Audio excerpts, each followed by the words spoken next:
Eighth inning in the Rockin' Well, Elvis will be leaving the building shortly. Letterman calls up, gets me on the phone, and he's got some selected home run calls he wanted to hear. That was one of them.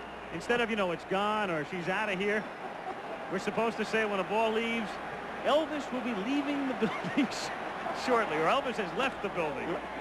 Well, Elvis left the building when Herbeck cranked one into the seats. No question about that. McGee starts the eighth inning. McGee and then Pendleton to follow. And Juan Berenguer trying to wrap this one up.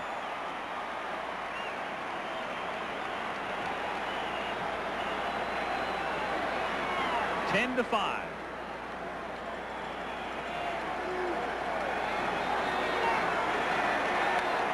Kelly has to think about something here, too. He's got a 5-run lead. He's got Berenguer who's worked 2 innings, and he's got tomorrow, he hopes. Does he want to have Reardon pitch an inning today and maybe be a little sharper? Does he want to bring Berenguer out? Because if Berenguer, let's say, were to go all the way, if he works 4 innings today, he might be limited tomorrow. So he's got that thing to mull over right now. What do you think, Jim? I think 1 inning.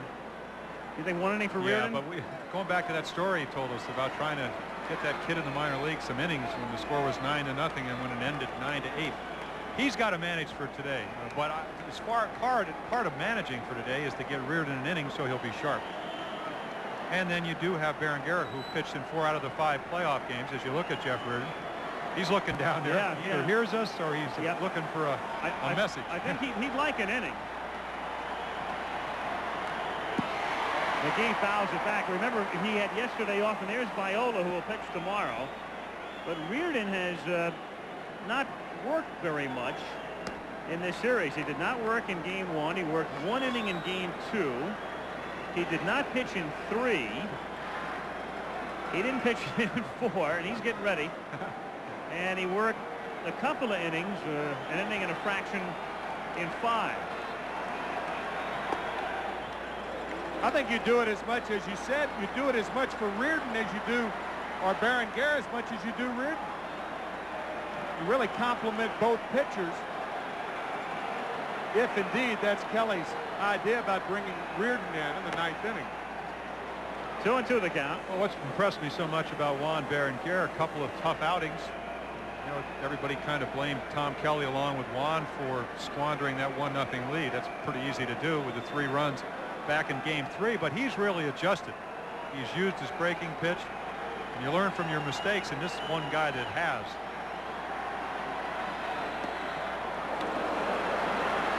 Three and 2 on Willie McGee.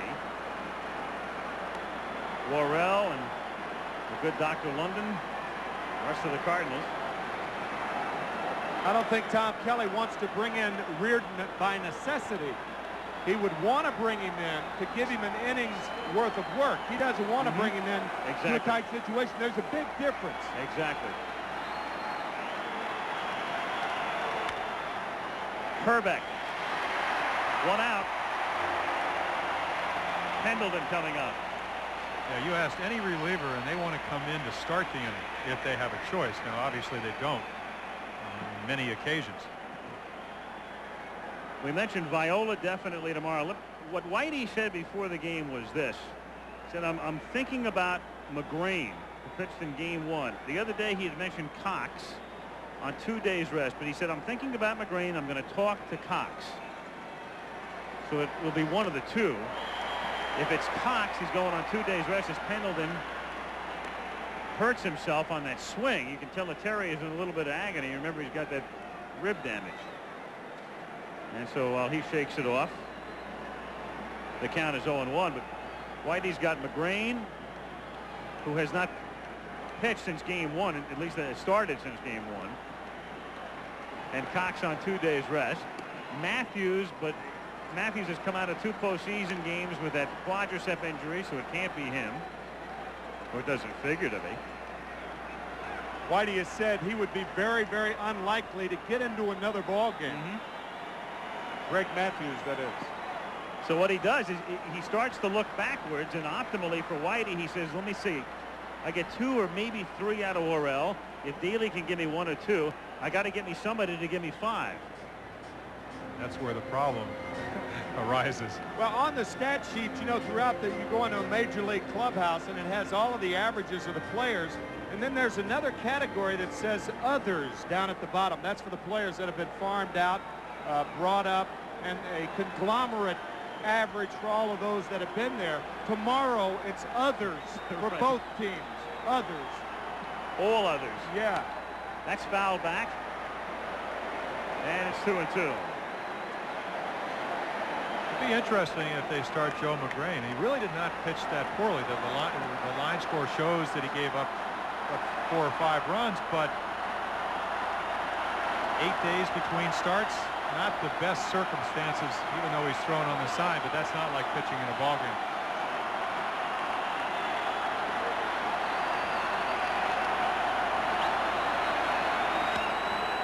Still 2-2 on Terry Pendleton. There is no question that if the Twins win this game, they have a much more stable pitching situation for a lot of reasons. They're going with their ace, Frank Viola. They have a rested bullpen for the most part. Reardon, certainly their stopper. You've got a guy who can go 6 or 7 innings, and Reardon healthy. Schatzeder relatively rested. Line to right field deep. Brunansky goes back and plays it off the trash bag and holds him to a single. Tom Brunansky owns the canvas out there. And well, he should. He's been playing here since the ballpark opened. Pendleton said he likes to look for a fastball off of Berenguer, and this is what it comes down to. He gets one and then just smashes it to right. But down by 5 runs, and having seen Brunansky play the trash bag out there, you stay right at first. It's like really Yaz playing the left field wall. People that are really adept playing a certain ballpark.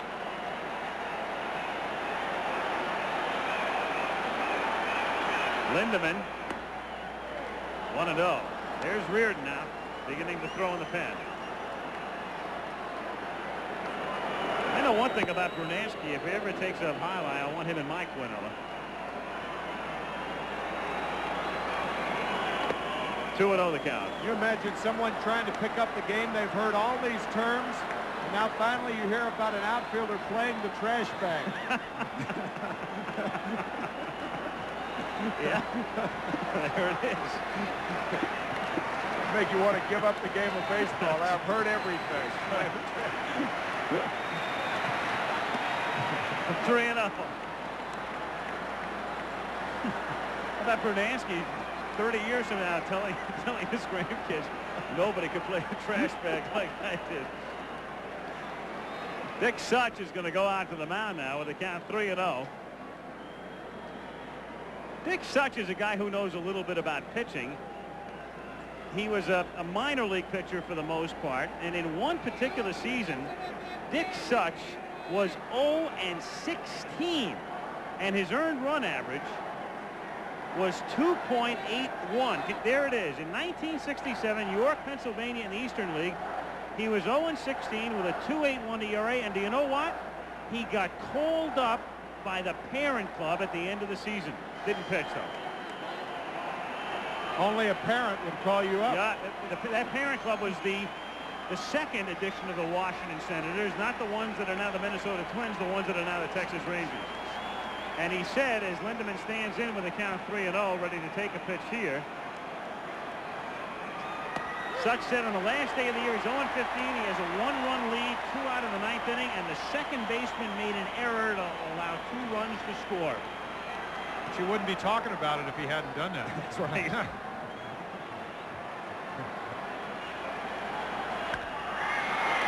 In the air to shallow right. Brunansky calls Lombardozzi off and makes the play. 2 down. Much more impressive to be 0-16 than 1-15. Bob Miller of the original New York Mets won a game on the last day of the season to make his record 1-12 right back in 1962. Tom Lawless got a hit on the last day of this season. Yeah. To get his second hit of the year. Tom Lawless. And then there's Oquendo, who's 1 for 2. It'll be interesting to see if this game does or is played tomorrow. Will Viola pitch around Wallace? 2 out. There's Tom. 0-1 to count.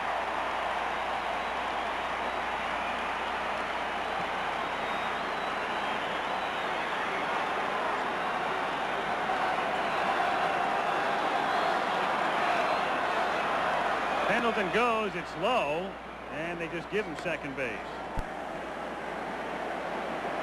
So Terry, despite the rib problems, has 2 steals today and was going on another pitch at one point. Hanging out a sign for Whitey. He wants to play tomorrow.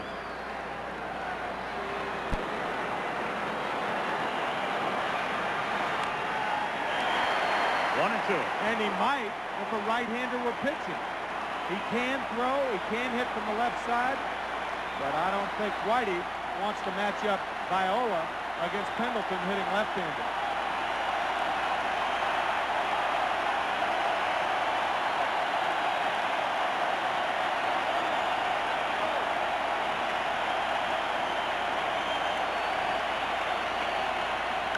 In the air to center. If Newton was right, this baby will plop into the glove of Puckett. And Sir Isaac, you never fail us. At the end of 7 1/2, 10-5 Minnesota. The advanced new Chevy half-ton is all new. Ford isn't, and the advantages stack up. Chevy gives you new 2-tier loading. Ford doesn't. More 2-sided galvanized steel, a bigger, heavier frame, and on top of it all, more standard power with Vortec V6. Want a load of new features? Test drive the first all-new full-size pickup introduced in this decade. The heartbeat of America. The advanced new full-size Chevy. That's today's Chevy truck. As the years go by, I know I'll always have a friend.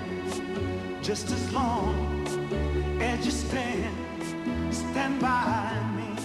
For over 100 years, friendships have been formed and kept over the quality beers of Anheuser-Busch. Darling, darling, stand by me. Oh, stand by me. In McDonald's, we're tossing salads fresh all day. Every day. I mean, it's fresh when you get it. And it's fresh when I pop it in my mouth. It's like having somebody come in your own kitchen and make you a salad. I come through the drive-thru. It's quick. It's easy. McDonald's Chef Salad, Chicken Salad, Oriental, and Garden Salad. For a taste that's tossed fresh, fresh. It's really crisp and fresh. My taste buds just went crazy. Tossed fresh all day. McDonald's salads. It doesn't matter where. I looked up and there was no more ceiling, no more roof. It doesn't matter when. We didn't know where to turn. The Allstate Catastrophe Team stands ready. A team of experts around the country ready to converge on any disaster. My Allstate adjuster was here on the spot. The Allstate adjuster showed me that he had the compassion for a person that really needs it. Leave it to the good hands, people. We are in good hands. You're in good hands. With Allstate. That's for sure. A member of the Sears Financial Network.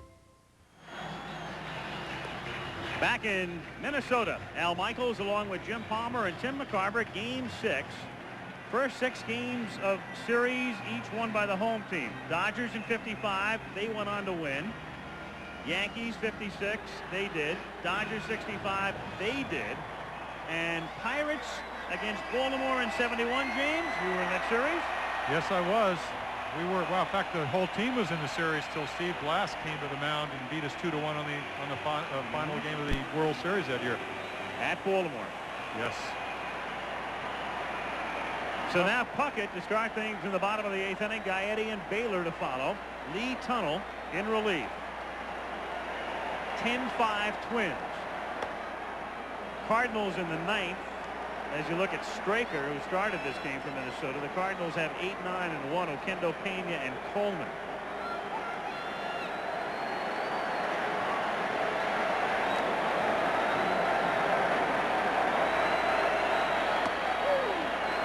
One and one.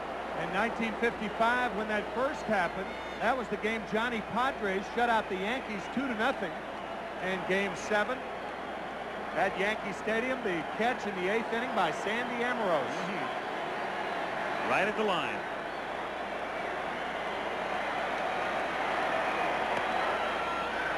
Two and one. Mr. Baylor, and don't forget Mr. Baylor on Mr. Herbeck's day was the guy who tied the game with a 2-run blast in the 5th.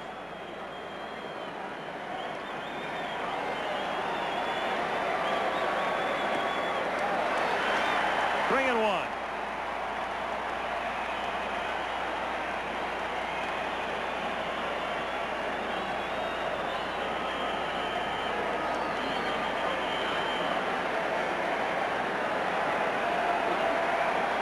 Kirby trying to keep a perfect day alive. 3 singles and a walk. 3 and 2.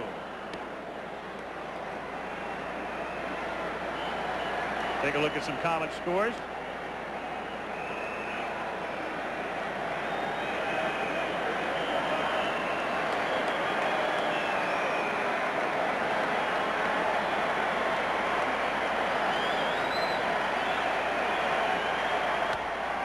Grounded through the middle.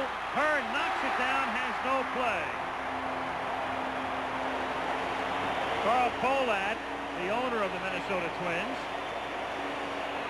has just watched Kirby Puckett get his 4th hit. It's an infield single, 4 for 4 plus a walk.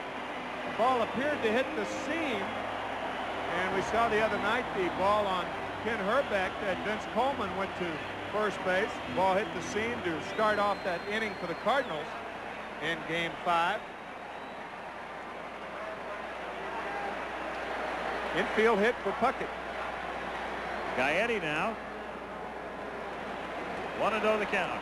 That's what makes it so difficult on the turf. A lot of times you hear people say the ball does speed up. It doesn't speed up. It just doesn't slow down any. So even though you get to the ball, instead of getting it in the pocket, you get it in the heel of the glove. And as you said, when it has a irregular bounce because it is hitting the seam, it makes the play even harder. 2-0. A 7th game tomorrow night at 8 Eastern time. And don't forget, we get an extra hour of sleep as we go back to standard time. So if he starts Danny Cox, the good news for Herzog is he has 2 days and 1 extra hour's rest.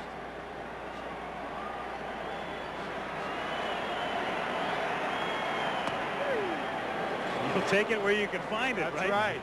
That's right. Timmy, I don't know about you, but the only pitcher that I ever pitched with that ever pitched on 2 days rest was Mike Cuellar, and he was more or less a hard thrower when he first came up, but a junk baller, could change speed. So while Cox really is not that type of pitcher.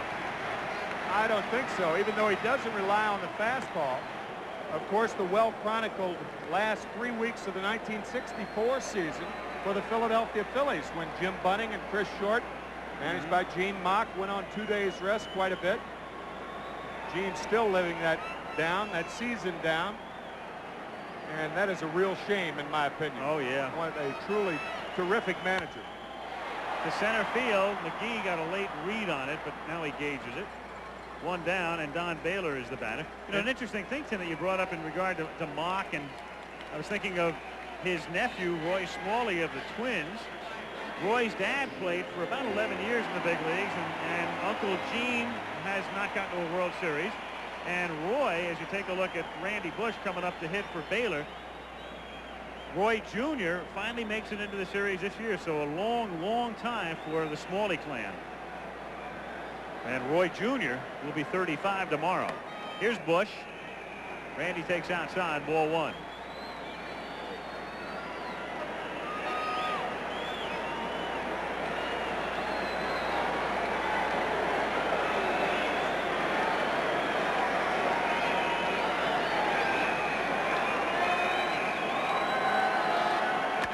That's grounded off the glove of Lindeman into right field, and Puckett will go to third.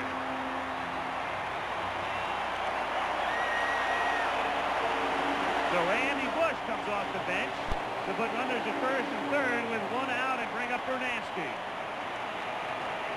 Most likely will be an error, but this ball is nailed. You can see him holding the runner, talking about Jim Lindeman. Has to backhand it because he doesn't have any time to play it any other way. Right fielder, used to play third base. pretty close down at first base. I'll tell you what's really interesting, the fact that Randy Bush pinch hit then. Don Baylor was the right-handed hitter when the Twins were only up by 1 in the 6th inning.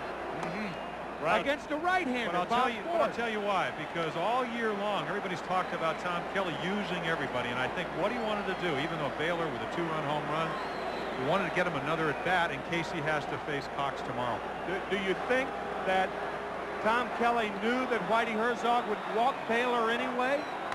Good question. That's grounded fair, knocked down by Oquendo and picked up, throws, and gets him on a wonderful play, but the Twins get another run as Puckett crosses the plate. So Bernansky grounds out but gets an RBI, 2 down, and it's 11-5. Oh, no idea about that, but I think Baylor would have hit then as you take another look at that play. Oquendo, as Timmy said, is a great shortstop when he gets a chance to play, and you can see why. Great range, and now you see the arm, even though it's been bothering him. Not too many third basemen even get to that. Here you see the tail end of the play on the good throw and the good stretch by Lindemann. Now they will walk Hrbek intentionally. The last time he came up, there was no place to put Hrbek on with the bases loaded. But with the opportunity here not to pitch to him and take their chances with Laudner instead, they walk him to put runners at first and second. On Bush's ball, by the way, it's ruled an error on Lindemann.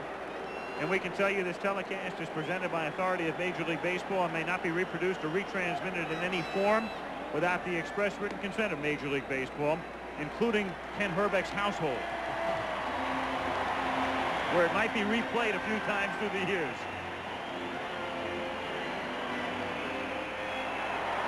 Hrbek, and here it was again in the 6th.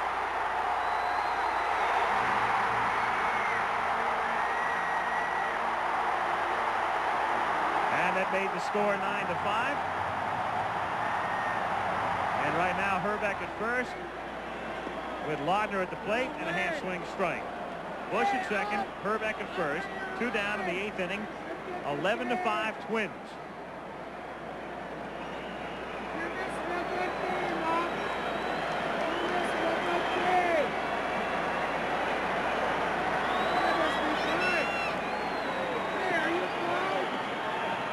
Boy, I tell you, if the nose, ear, and throat doctors in this town don't do big business next week, I give up. Between the larynxes and the ringing eardrums. Wow.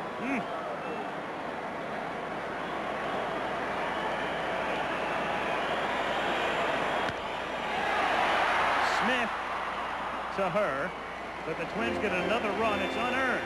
To the 9th, 11-5 Minnesota in Game 6. Memo to Phil in DP. You seem to think IBM's 386 PCs are an automatic buy. I don't. Not when we have a choice. I suggest you look at AT&T's 6386. Introducing the AT&T 6386 workgroup system.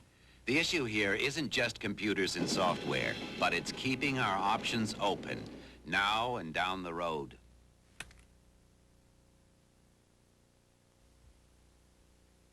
Really, Norton, you'd think you'd never had ice cream before. Oops. There's only one camera system you can buy that lets you hold the picture in your hand while you still hold the feeling in your heart. The Polaroid Spectra system. When David's not around, nothing takes his place. But wearing his Van Heusen sure helps. Van Heusen, for a man to wear and a woman to borrow.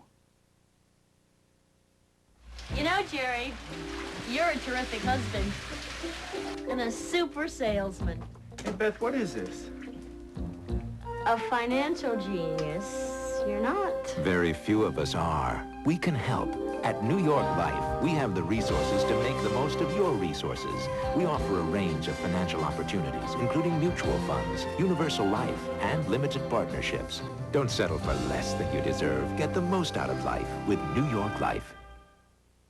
Saturday. Cut! A new team. You could be a star. I'm flattered. In a killer's fantasy. A horror at a special time. Then Mikhail Baryshnikov, David Copperfield, B. Arthur, Don Johnson, and more. A command performance for the president. The All-Star Gala at Ford's Theater. And on Hotel, Peter's ex-girlfriend is running a risky business. This is an escort service.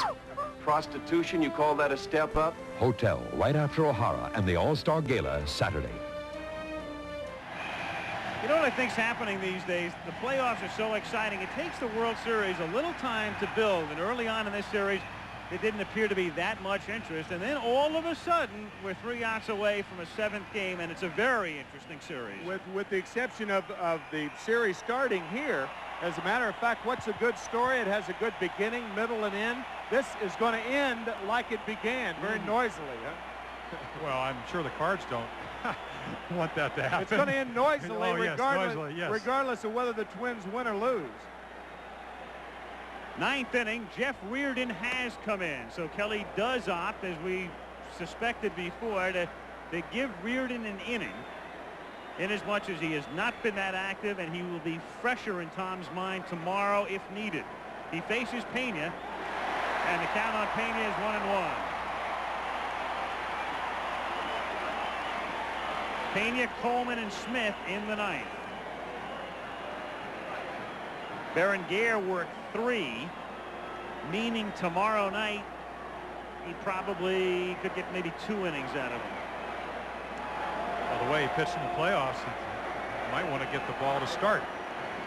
4 out of 5 games, but outstanding job, and he changes pattern. And speaking of patterns, this guy has so many options. I really didn't have a chance, Tim, to see him pitch that much. As you look at Kirby Puck, 4 for 4 runs scored. Reggie Roux. A lot easier to score 4 runs when you hit 3 home runs. I assume it's in that ball game. I do too. I was going to say the same thing. Yeah. 2-2. Goose Goslin of the Washington Senators.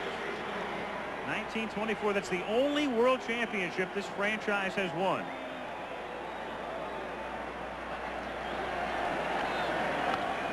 And that's hit over Gagne's head into center for a base hit. So Pena is on. A leadoff single in the 9th inning, and Vince Coleman comes up. Battling a case of the flu and 0 for 4. Vince is now 4 for 23 in the series. I'll tell you, I know this sounds a little strange, but even if the Cardinals don't catch the Twins, they would like to see Reardon throw a lot of pitches, and to have them possibly score 3 runs. Give them something to think about. Not only doing that, do you make a battle out of it and give them a finish, but you get Reardon throwing a lot of pitches and spoil the strategy of Tom Kelly. Broken bat, little squibber up the middle, and a nice play by Lombardozzi to cross the bag and then come back and get Pena 4 unassisted. 1 away here in the 9th inning. Oh, such a good play. Number 1, he catches the ball, and we saw what could happen in St. Louis when a ball hits the dirt. Doesn't think about 2. Of course, Coleman's running, but gets the sure out with an 11-5 lead. That's what you want to do. Gagne backs him up just in case something happens to keep the runner from going to third, but nice play. So 1 out.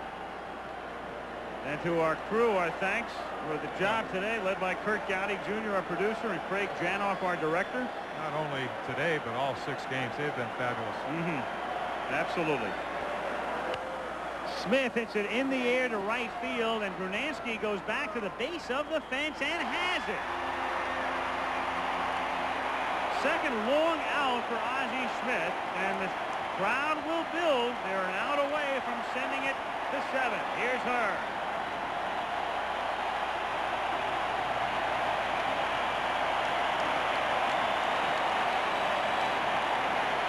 If you were wondering about the decibel meter we showed you earlier, that baby is broken.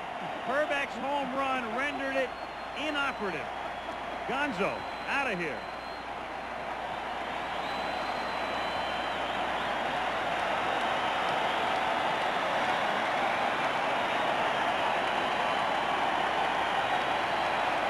Two out of the 9th.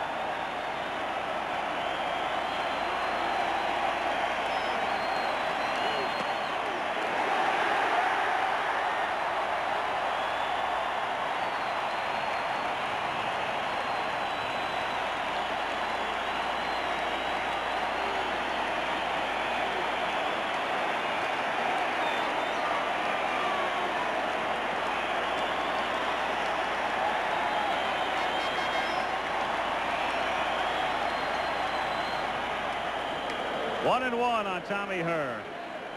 I think the crowd is pacing itself. I really do.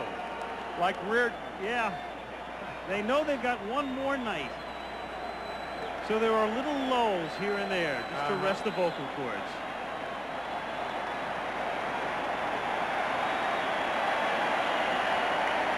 Smalley and Baylor.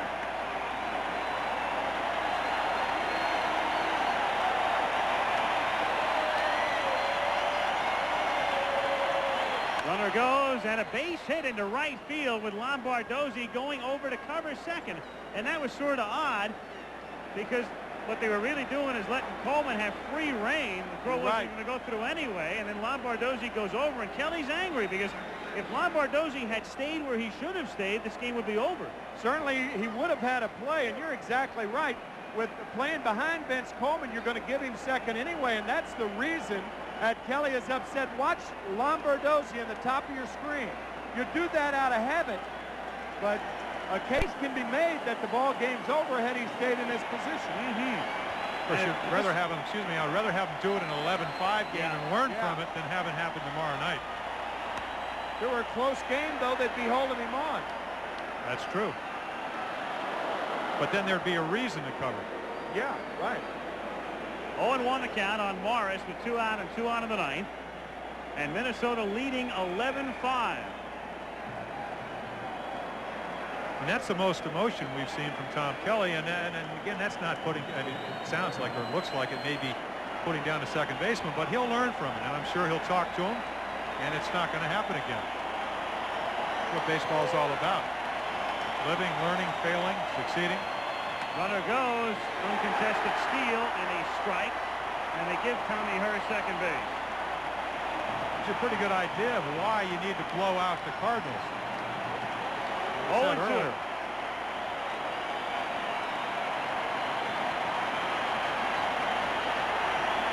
Cardinals down to their last strike. Grounded to Herbeck, foul ball. Still 0-2. Pena and the Cardinals one more night in Minneapolis.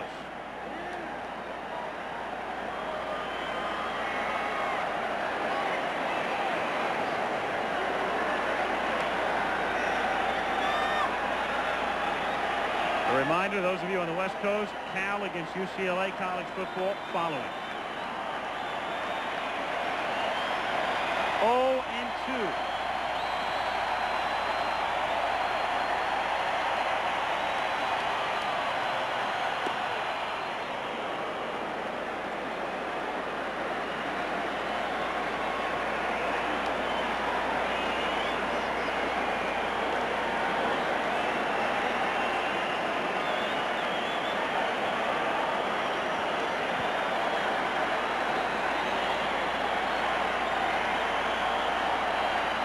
One and two.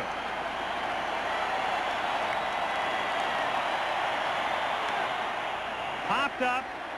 Laudner coming over, and the Twins send it to 7.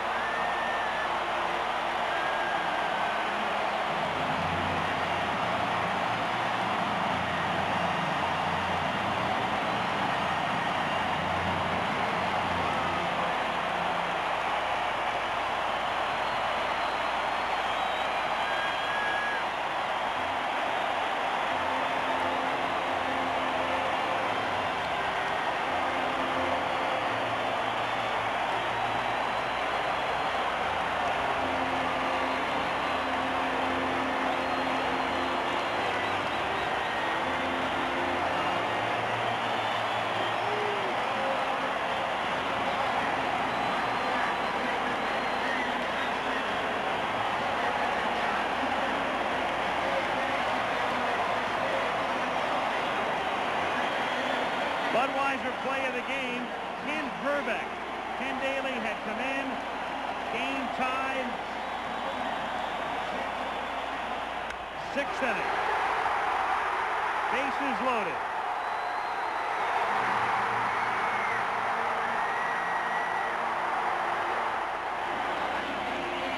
Let's go to Reggie with Ken Herbeck. Thank you very much, Al Michael. With me, a couple of stars in the ball game, all three of them. Ken Herbeck, did you feel that they had to hear from you three guys today offensively? You've been kind of quiet the World Series. It's been the whole talk. Me and Kirby grouped through in with a big home run for us to put us one. I guess tie it up. I guess I don't know what the heck it did. But four hits, 4 runs scored. Nice going. Well, thanks, Reg. I was just trying to hit the ball up the middle today. Two to have a change up. Just trying to stay back and just stay within myself like I've been all year. And I was just glad to do it today. Johnny Baylor, a lot of experience. Mr. Clutch again, a big home run. Well, there's a change up down. I'm pretty sure it's a good pitch for Tudor, but in that situation, I was looking to drive in the run, and so it happened I hit it out of the ballpark. Minnesota Twins, you guys come home. You never say die. Let's go back up to Al Michaels. Thank you, Reggie. So that's the story from Minneapolis. Al Michaels, Jim Palmer, Tim McCarver saying so long from the Dome, where the Twins even the series at 3 games apiece, beating the Cardinals today 11-5. Coming up next on the West Coast, California and UCLA. Then tomorrow on ABC Sports, the McDonald's Basketball Open features the Soviet Union against the NBA's Milwaukee Bucks. And then tomorrow night, the one-game showdown. Game 7 of the World Series from the Metrodome. 8 Eastern, 5 Pacific. Game 6 of the 1987 World Series has been brought to you by Merrill Lynch, by Budweiser, Beechwood aged for that clean, crisp taste. This Bud's for you. By AT&T, the right choice. And by Chevrolet, the official car and truck of Major League Baseball.